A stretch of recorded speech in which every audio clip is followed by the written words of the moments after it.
Hello and welcome back to the day 13 of White Christmas Papercraft tutorial series. Today I'll be making some children's treat boxes. I'm going to make a template for my box with the We Are Memory Keepers Pillow Box Punch Board, following the instructions. I'm using an off-white cardstock 5.5 inches tall. I've chosen these dimensions to make the cardstock fit into the embossing folder. I'll show you later what I mean.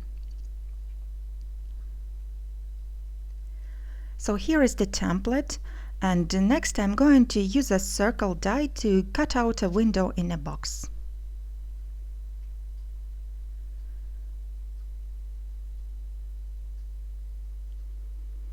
Then I am adding some shading with antique linen distress ink.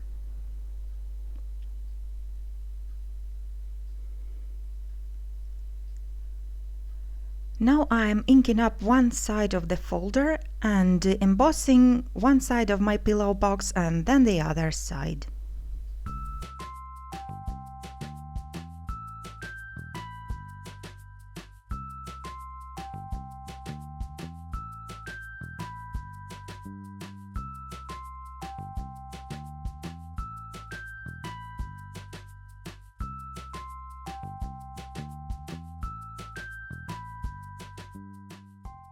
I'm using a bone folder to flatten up the pattern on the flap to make it stick better.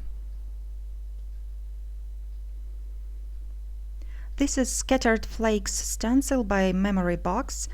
I'm going to use it with a white texture paste to add some raised pattern right on top of the embossed wood grain pattern.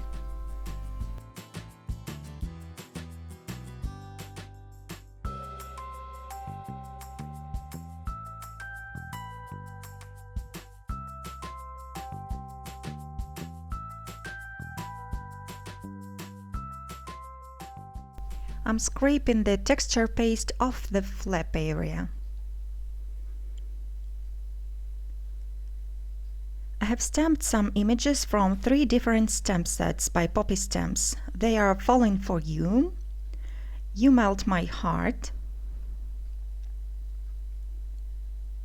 and Naughty or Nice.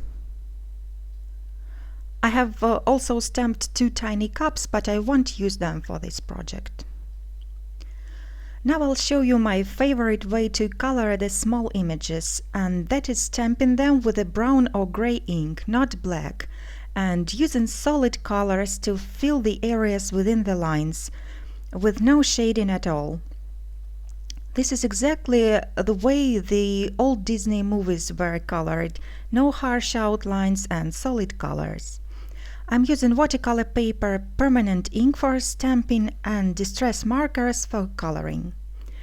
All the supplies are listed on my blog. The link is in the description.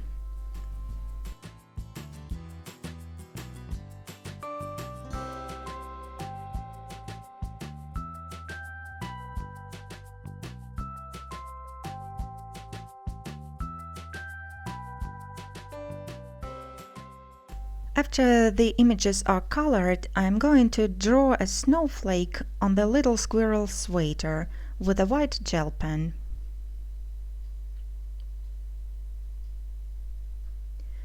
I'm going to use an acorn from the same stamp set to stamp it repeatedly on a piece of cardstock, thus creating an acorn pattern.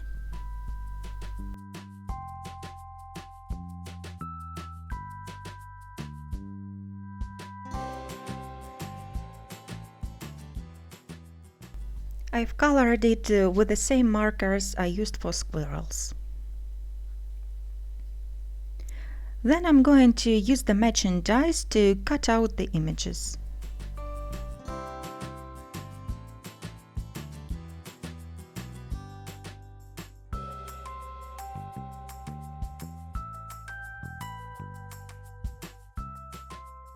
This die cuts out a whole tree trunk, and I only need a squirrel, so I'll fuzzy cut it with the scissors, leaving a white border around the image and a flap at the bottom.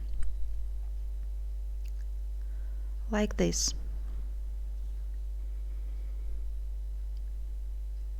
Then I'm applying adhesive to the flap that I've made and sticking the first squirrel to her place. Now I'm applying adhesive all around the window and I'm positioning the second squirrel.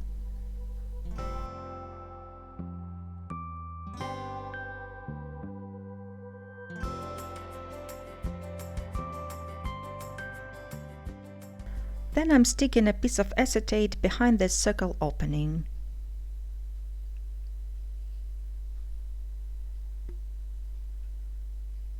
Next I'm folding all the scored lines.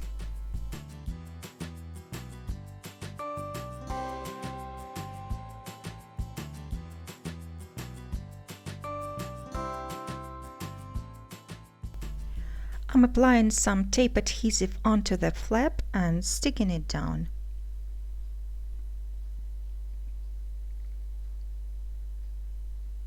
Now I'm going to adhere the acorn background right behind the window.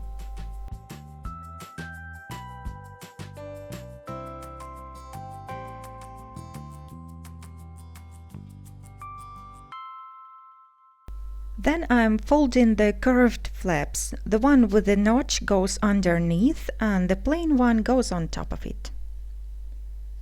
I'm using the hot glue to adhere the piece that was sticking out, and I'm also adhering the ribbon banner.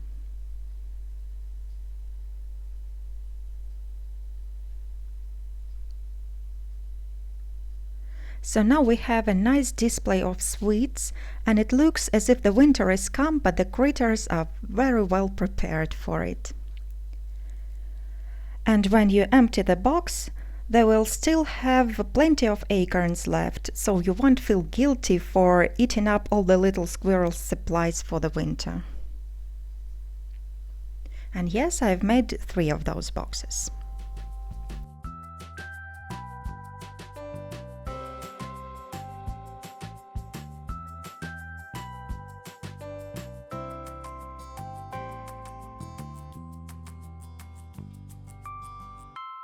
Here are more videos to watch, a day 13 project of the last year series and a collection of gift box and gift bag projects that I've made. Thank you so much for watching and I hope to see you again really soon.